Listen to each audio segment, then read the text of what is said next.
بس د سر د پاره، مطلب د وښو د خوراک د پاره د کلي نه ځنګل طرف ته د خپل توغلی سر نیولی او روان شو. په اتفاق سره په دغه ټایم یو خر هم د باجرې راوړو دپاره د ښار نه روان شو یو کلي ته چې د هغې ځنګل نه پورې سایډ ته و.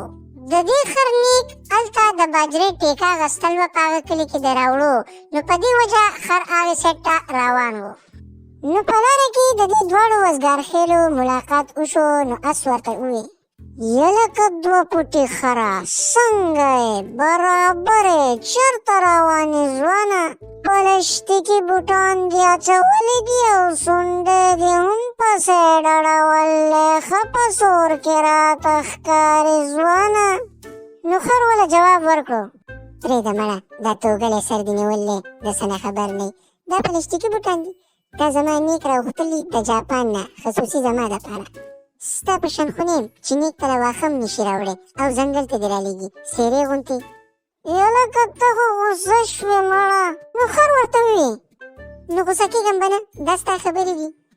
یلکه غلطي رانه وشوه، بیا به داسې نه کوم. د سپږې مقدارې شی او دومره پوښې چې خو خیر دا راته ووایه چې چېرته روان یې.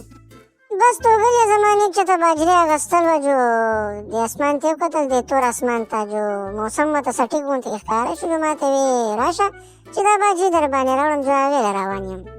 یلکه ورږې غوندې ولغوره، اسمان تور نه دی، شین دی. دا توغلې سر دې ورک شه، دا شین نه دی، دا تور دی، تور. ته بره وګوره، شین چې دی شین لاندې وګوره، دا واښه چې دی دې ته شین وایي، توغلې غوندې. نو په دې کې دواړه یو بل سره په بحث ولګېده. اس وایي اسمان شین دی او خر وایي تور دی. نو په دې کې ورته اس په غوسه کې شو او ورته یې وویل: یلکه ورږې خدای دې بېخ وباسه چې زه درته وایم شین دی، نو وایه ښه که نه، څه درانه غولې مړه.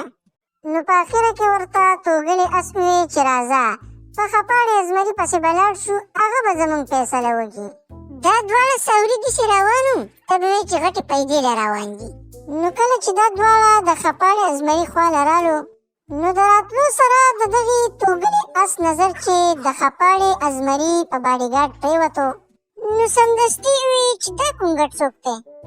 نو ازمري ورته وویل: هلکه ډېر تر پر مه کوه، دا کوم ګټ دې چاته وویل؟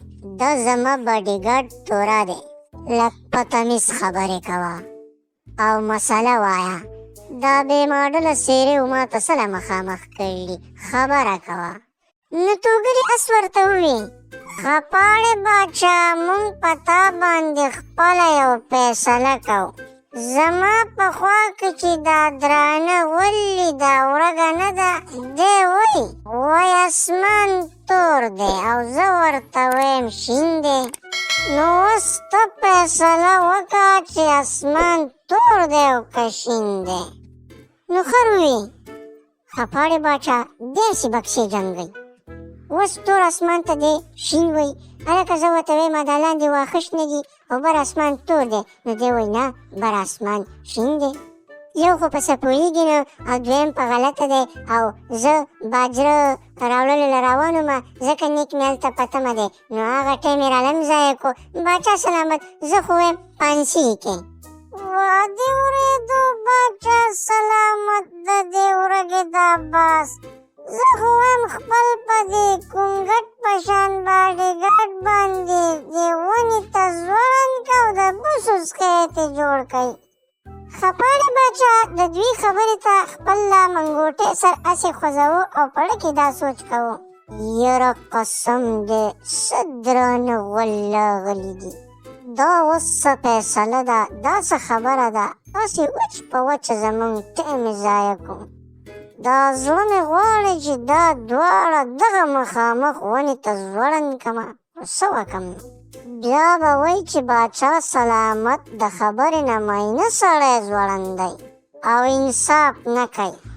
بیا خپاړې ازمري تورا باډیګارډ ته مخ کړو او ویې: هلکه تورا څه وکړم د دوی سره؟ ده خو مخ واړو. نو د پالشو ډبیه ته څه ووایه که نه؟ نو پچا باچا کړی مړه پڅه پوهېږې نه راکوشه د دې تخت نه زه به وله وکم فیصله. ایا دا د پالشو ډبې خو په پوزه مچ نه پرېږدي، زه ته قلار شه زه به وله څه فیصله وکم. نو ازمري چې دې قیسې ته سوچ وکړو نو ویې توره ته داسې چل وکړه که نه چې یو به ته شي او یو به دا د پالشو دا ډبې شي. لاړ شئ او دا توغلی اس نه دی، دا توغلی اس ونیسئ او په کوارټر ګارډ کې الټه ځوړند کئ پوره د 2 میاشتو دپاره. او دا ورږه نه ده ورږه دی رخصت کئ چې ورکېږي. د خپاړې ازمري دا ویلو چې ورږې د هغه ځینې خپې سپکې کړې او لاړ. او توغلی په چغو شو چې دې تورو کونګټانو خو زه ونیولم. نیول خو د هغه ورږې په کار و، ځکه چې هغه خو هسې اګدې بګتې وې او زه خو په حقه ومه. ولې چې اسمان خو تور نه دی شین دی او که ستا هم په سترګو چتې ناست دي. چپ شه توغلې غوندې بنګېږمو ته ما کوارټر ګارډ ته په څه وویشتې؟ تا ته پته شتي ته ما وویشتې چې تا د یو خر سره بحث کړلی او مولا دې په کپرۍ کاڼی راخلاص کا توغلې غوندې. ستا د خر سره په بحث باندې زمونږ هم قیمتي وخت ضایع شو او د حیا نه پکې خلاص شو، ځکه ستا په دې فیصله باندې د سکول د تور بوټ په شان زما باډي ګارډ ما ته جواب راکړو. د سکرو کاڼو بوځئ دا توغلی چې دی بیا د خر سره بحث ونه کړي. او د ده په شان د چرګې زامن پکې نور هم شتي چې هغو هم دا توغلی په کوارټر ګارډ کې ځوړند ویني نو د خر په خوا به هم بیا نه ځي.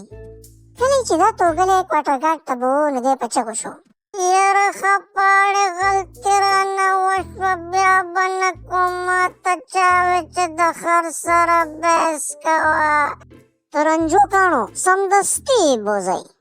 نو لیدو ملګرو چې د یو خر سره په باس باندې اس توت په توری شو. او داسې نورو د خندا ویډیو کتلو دپاره زموږ چینل فل سپورټ کوئ.